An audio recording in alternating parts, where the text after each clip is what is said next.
안녕하세요. 음식이 나다 오세은입니다. 요즘 제가 건강 유튜브를 하면서 문득 건강이 유지되려면 어떤 노력을 얼마나 끝까지 해야 되나 이런 생각이 잠깐 들더라고요. 그게 마침 흐르는 강물에 내 몸을 띄워서 계속 유지하고자 하는 그 노력을 해야 된다는 것을 제가 깨달았습니다. 아무것도 하지 않고 그냥 물결에 흐르는 대로 내 몸을 맡긴다면 그냥 하류로 흘러내려갈 수밖에 없잖아요. 그런데 그렇게 되면은 결국 내 몸이 의지와는 상관없이 저 밑으로 떠내려가는 것처럼 계속해서 내가 무언가를 노력해야지 건강해진다는 것을 제가 또 한 번 깨달았습니다. 그래서 오늘 지금 제가 지난 시간에도 이야기했듯이 계속 시리즈별로 우리 몸을 해치는 요인들, 여러 가지 요인들에 대해서 지금 하고 있는데요. 오늘은 GMO 식품의 공격에 대해서 할 겁니다. 따라오실 거죠? 네. GMO의 소리 없는 피해라고 제가 제목을 썼는데요. GMO 식품이 우리나라에 수입되는 데는 6가지 종류가 있습니다. 그 6가지 종류가 허가된 종류를 보면 콩, 옥수수, 면실류, 면화죠. 그리고 카놀라, 사탕무, 알팔파 이렇게 6가지가 수입이 허가가 되어 있는데요. 우리나라의 식량 자급 보급률은 23%밖에 되지 않습니다. 그런데 지난 3년 동안 옥수수를 보면요. 0.3%에서 0.8% 정도. 그리고 콩을 보면은 12% 정도 우리나라에서 보급을 했고요. 나머지는 전부 다 수입을 해서 보급을 했는데 그 수입의 거의 대부분이 GMO라는 거죠. 1인당 1년에 얼마 정도 먹냐면 45kg 정도를 먹는데요. 세계 1위라고 해요. 식용으로 우리 음식으로 먹는 사람이 먹는 걸로는 세계 1위예요. 일본이 세계 1위이기는 하지만 그거는 거의 사료로 쓰이기 때문에 식용으로 쓰이는 거는 우리나라가 1위에 해당되는데요. 보통 1인당 쌀 소비량이 한 60에서 65kg 정도 되거든요. 그러면 GMO로 만들어진 걸 직접 먹는다 하는 게 45kg, 그리고 나머지 가공식품이나 첨가물들 이런 것들에 의해서 먹는 것까지 합치면 쌀 소비량하고 거의 비슷하다고 합니다. 그러면 굉장히 많은 양이죠. 근데 왜 시중에서 GMO 표시가 된 걸 볼 수가 없을까요? 우리나라는 GMO를 표시하도록 되어 있는 법규가 있습니다.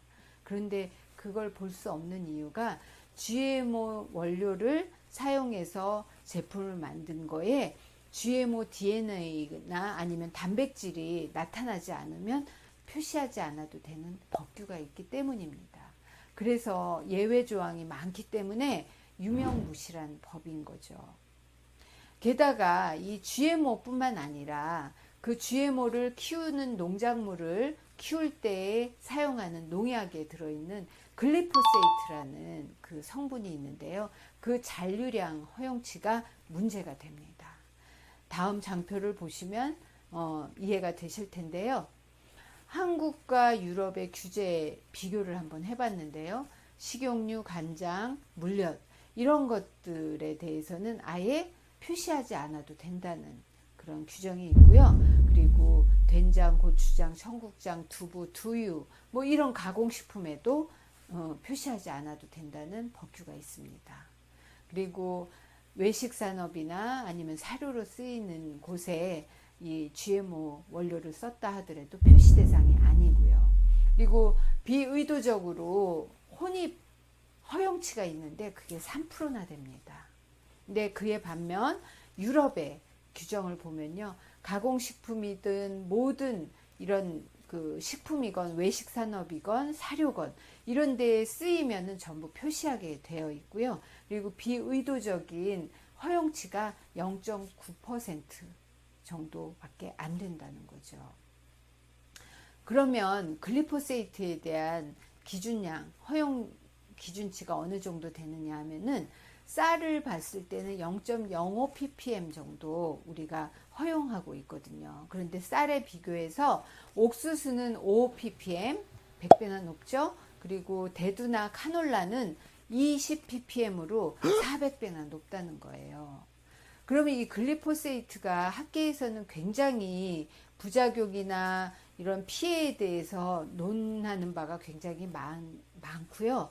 그리고 이 국제암연구소에서 2015년도에 EA군 발암물질로 이미 지정이 되어 있다는 거예요. 그런데 이 글리포세이트가 GMO 농작물을 키우는 데에도 쓰이지만 사실은 밀가루를 건조시킬 때 아마 귀리 이런 감자 이런 것들을 건조시킬 때 이 글리포세이트를 대량 살포해서 건조 아주 바짝 말리는 데 쓰이는 용도로 쓰인다고 해요. 그러니 이런 거에 대한 규제는 과연 있을지 우리가 또 생각해 봐야 되는 거죠. 그러면 GMO로 인한 파생되는 피해가 어떤 것들이 있을까요? 한번 볼게요. GMO를 식재료로 하는 가공식품들이 매우 많다는 거예요. 옥수수 전분으로 만든 거는 거의 GMO라고 생각하시면 되죠. 그리고 식용유, 옥수수 기름, 콩기름, 면실유, 카놀라유 그거 다 GMO 재료로 만들어진 기름입니다. 그런 걸로 튀김을 하거나 볶음 요리를 하면은 결국 또 GMO를 간접적으로 섭취하게 되는 거죠. 그리고 또 무분별한 글리포세이트 사용 때문에 농산물을 건조하는 데 활용한다고 좀 전에 말씀드렸잖아요. 그래서 수입되는 농산물에 밀가루나 아마, 귀리, 또 렌틸콩, 또 완두, 옥수수, 호밀, 사탕무, 감자, 해바라기, 씨 같은 것들 그런 것들이 들어올 때 글리포세이트가 엄청 많이 함유되어 있다는 것을 우리가 알아야 됩니다.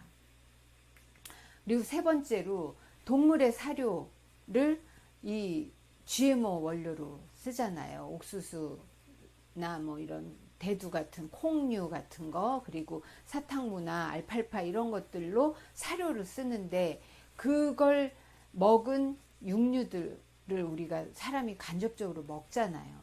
그러면 영향이 분명히 있을 거라는 거죠. 근데 이 글리포세이트는 우리의 면역 세포를 비활성화시키고 못 움직이게 하는 그런 아주 독한 물질이거든요. 그러니까 점점 면역력이 떨어지게 돼 있는 거예요. 그래서 우리가 네 번째로는 소비자가 GMO가 들어가 있는 원료가 어떤 거가 있는지 정말 정부에서 그런 것들을 표시할 수 있도록 우리 소비자가 제대로 선택할 수 있는 권리라도 찾을 수 있도록 이 예외 조항을 빨리 풀어야 될 거라는 생각을 저는 해봅니다. 그래서 우리가 이런 예외 조항 이런 것들을 빨리 풀기 전까지는 우리 스스로 우리 몸을 지키고 내 가족의 건강을 지켜야 되잖아요. 하기 때문에 우리가 알아야 되는 거예요. 몰라서 우리가 겪는 재앙이 너무 끔찍하다는 거예요. 그래서 여러분 정말 공부하셔야 됩니다. 건강에 대해서 계속 공부하셔야 되고요. 영양에 대해서 계속 공부하셔야 돼요. 그리고 다음 시간에는 제가 세 번째로 여러 가지 4번부터 이렇게 쭉 해서 여러 가지 한꺼번에 묶어서 하겠다고 했는데 그 분량이 너무 많아서요. 제가 한 두세 번으로 나누어서 하려고 하거든요. 네, 기대해 주시고요. 오늘 영상 좋으셨다면 좋아요와 알림 설정 해주시고 구독 설정 해주시기 바랍니다. 끝까지 시청해 주셔서 감사합니다. 안녕.